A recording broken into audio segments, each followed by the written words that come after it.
আসসালামু আলাইকুম ভিউয়ার্স, আশা করি ভালো আছেন। আপনাদের সামনে আজকে পরিবেশন করা হবে কাঁচা দুধের ছানা।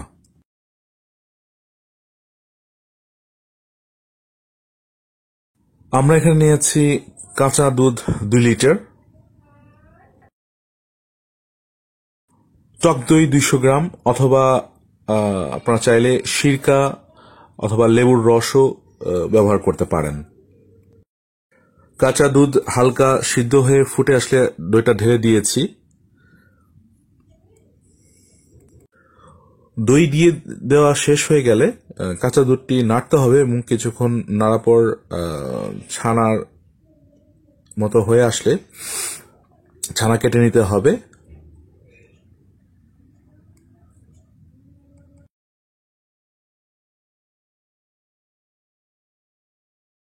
এরপর একটি কাপড়ে নিয়ে পানি ঝরিয়ে নিতে হবে। এটার সময় পরিমাণ প্রায় 1.5 থেকে 2 ঘন্টা লাগতে পারে।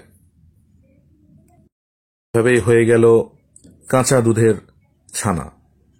ধন্যবাদ সবাইকে দেখার জন্য।